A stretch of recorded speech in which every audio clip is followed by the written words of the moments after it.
Lo primero que mi padre vio aquella mañana no fue un vestido de novia, fue mi cara. Y en cuanto la vio, comprendió que la boda no debía celebrarse. Yo estaba sentada frente al espejo. El vestido blanco estaba detrás de mí. Las flores estaban sobre la mesa. El ramo descansaba entre mis manos. Afuera, 200 personas esperaban verme caminar hacia el altar. Pero debajo de varias capas de maquillaje, había un moretón que nadie había conseguido ocultar. Amigos, buenos días, buenas tardes o buenas noches, dependiendo el horario en el que me escuchen. Hace una semana grababa un video dándoles las gracias por 25,000 seguidores. Ya somos 31,000. Algo estamos haciendo bien, algo les está gustando. A mí me está gustando compartirles estas historias. No sé cómo agradecerles, pero continuemos. Mi padre entró en la suite, se detuvo, no dijo nada, solo me miró. Después miró a la maquillista, luego volvió a mirarme y preguntó: Mi niña, ¿quién te hizo eso? Yo bajé la mirada. Papá, no es lo que parece. Él se acercó. Mírame. No pude. Entonces me tomó suavemente del mentón y descubrió algo más. Una marca en mi muñeca. La huella perfecta de unos dedos. Mi padre dejó de temblar. Eso fue lo que más miedo me dio, porque mi padre tenía 63 años. Yo jamás lo había visto temblar, hasta ese momento. ¿Fue él? No respondí. Nailea. Mis ojos se llenaron de lágrimas. Y entonces la puerta se abrió. Entró mi prometido, Bastián Alcocer, traje negro, reloj de lujo, sonrisa perfecta, el hombre que todos consideraban afortunado por estar a punto de casarse conmigo. Miró mi rostro, después miró a mi padre y se rió. ¿Por eso es el drama? Nadie respondió. Bastián tomó una copa de champaña, bebió, y entonces dijo la frase que destruyó aquella boda. Solo le enseñé qué pasa en mi familia cuando una mujer desobedece.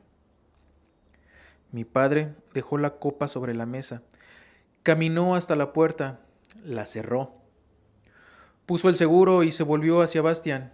La boda se cancela. Bastián sonrió. Usted no decide eso. Mi padre respondió, ¿no? Miró hacia mí, pero ella sí.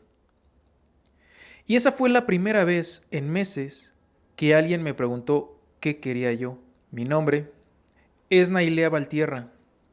Tenía 32 años aquella mañana. Trabajaba en la empresa de mi padre. Tenía amigas, una familia que me quería, una vida cómoda, y estaba a punto de casarme con el hombre que, desde afuera, parecía perfecto. Bastián sabía vestirse, sabía hablar, sabía sonreír, sabía cómo comportarse delante de los padres de su novia, sabía cuándo llevar flores, cuándo mandar un mensaje, cuándo aparecer con una botella de vino. Incluso sabía cómo hacer que mi padre sintiera que estaba dejando a su hija en buenas manos. El problema era lo que ocurría cuando nadie estaba mirando. La primera señal fue pequeña, mi celular. Una tarde, tardé 22 minutos en contestarle. Cuando llegué a casa, mi teléfono estaba contra la pared, roto. Me preocupé, dijo. Después lloró, me pidió perdón, me compró otro. Yo pensé que había sido un error. Después vino el brazo. Una fiesta, yo quería irme, él no. Me sujetó con fuerza. No vuelvas a avergonzarme delante de mi familia. Después comenzó a decidir qué ropa podía usar, qué fotografías subir, a quién debía eliminar de mis contactos, con quién podía salir. Y siempre tenía una explicación. Te amo demasiado. Me provocaste. Mi familia es así. Cuando estemos casados será diferente. Yo le creí. Porque es muy fácil creer una mentira, cuando la verdad te obliga a tomar una decisión que te aterra. La noche anterior a la boda tuvimos una cena familiar. Todo parecía perfecto. Copas, risas, fotografías. La familia Alcocer estaba sentada frente a nosotros. Y entonces su madre, Fiorella, se inclinó hacia mí. Cuando seas una Alcocer, me dijo, aprenderás que los problemas matrimoniales no salen de casa. Sonrió. Lo que pasa entre marido y mujer se quedan entre marido y mujer. Yo sonreí por educación. No entendía la advertencia todavía. Más tarde, Bastian quiso revisar mi teléfono. Dámelo. No. Sonrió. Nailea. No tienes derecho. Su rostro cambió. Mañana vas a ser mi esposa. Y yo cometí el error de responder. Eso no significa que seas mi dueño. Me llevó a un pasillo. Me sujetó. Repítelo. Me estás lastimando. Entonces deja de resistirte. Intenté apartarlo y entonces dije, no sé si quiero casarme mañana. El golpe llegó antes de que pudiera verlo. Sentí el ardor, la pared detrás de mí y su voz muy baja, muy tranquila. No vuelvas a decir algo así. Yo me llevé una mano al rostro. Bastian se acomodó los puños de la camisa. Mañana vas a bajar vestida de blanco. Se acercó. Y vas a convertirte en mi esposa. Estás enfermo. Él sonrió.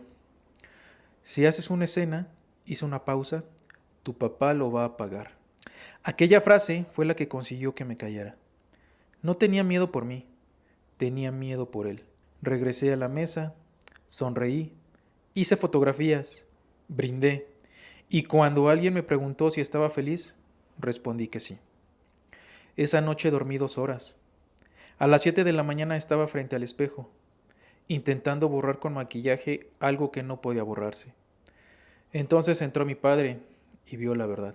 Cuando Bastian dijo que solo me había enseñado cómo funcionaban las cosas en su familia, mi padre comprendió que aquello no era un accidente. Era una costumbre, una regla, una forma de control. Mi padre cerró la puerta. La boda se cancela. Bastian se rió. Usted no tiene idea de con quién se está metiendo. Mi padre lo miró. No, pero estoy empezando a descubrirlo.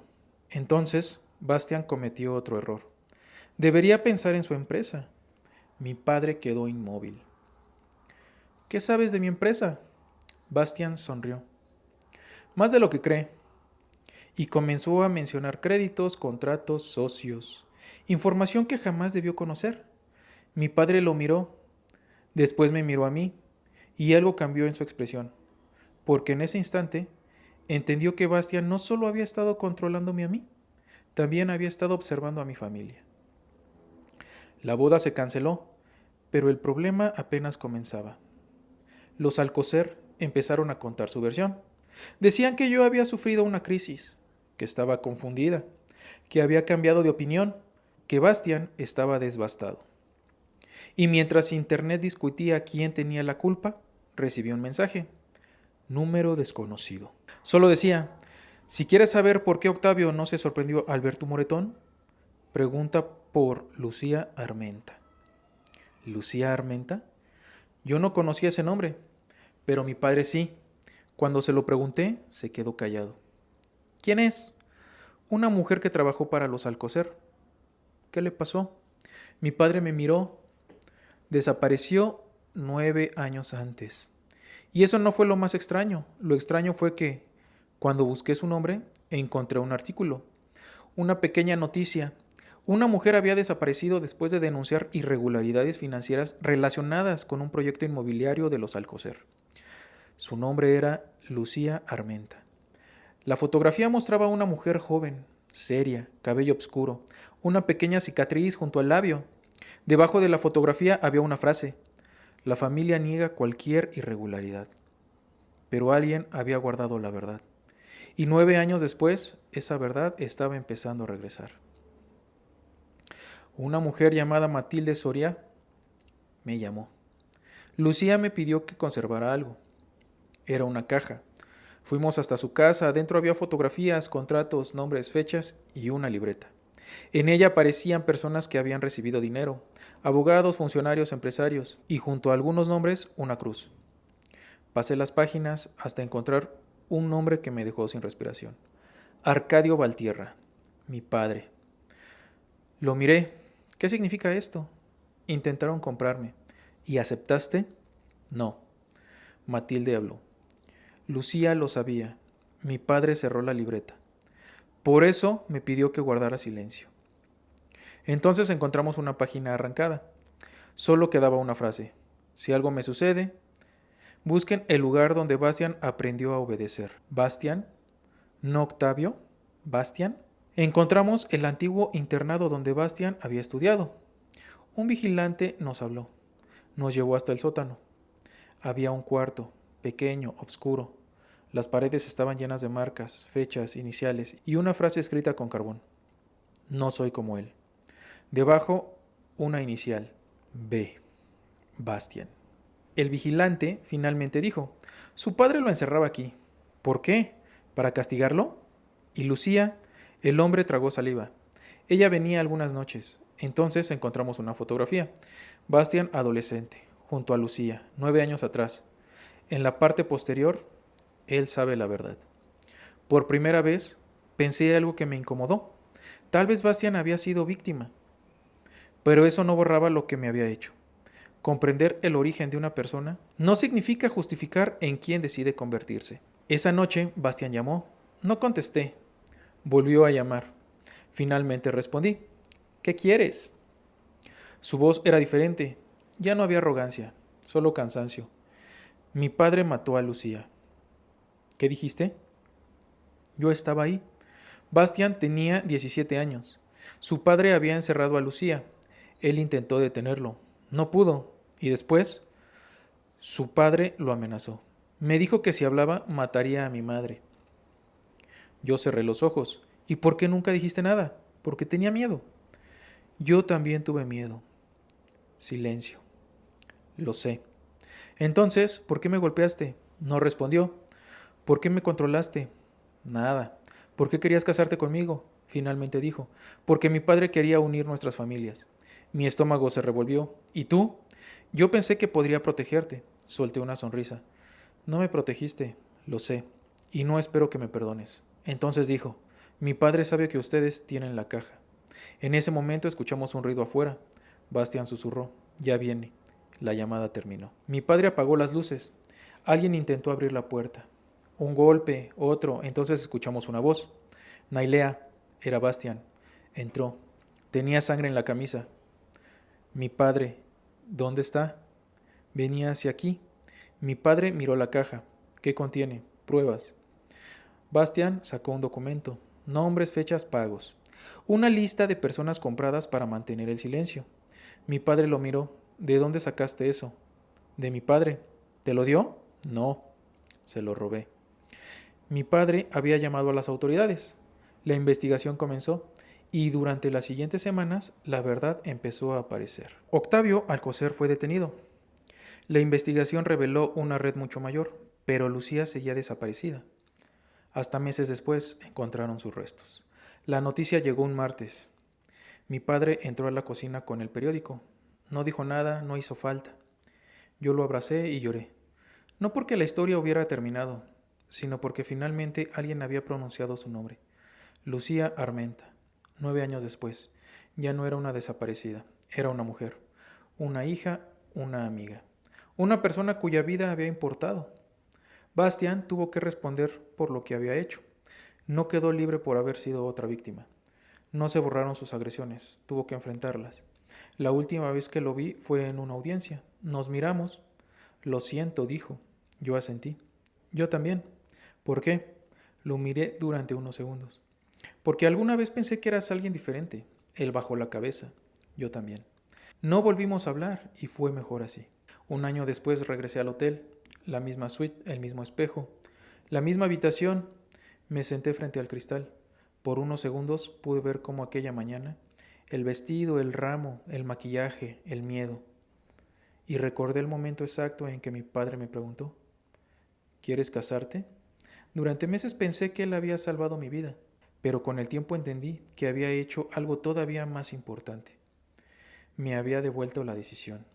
Porque la puerta que cerró aquel día frente a Bastián no fue la que me protegió. La verdadera puerta se abrió cuando alguien finalmente me preguntó qué quería yo. Y yo pude responder, no. El moretón desapareció, la cicatriz también, pero algunas heridas permanecen.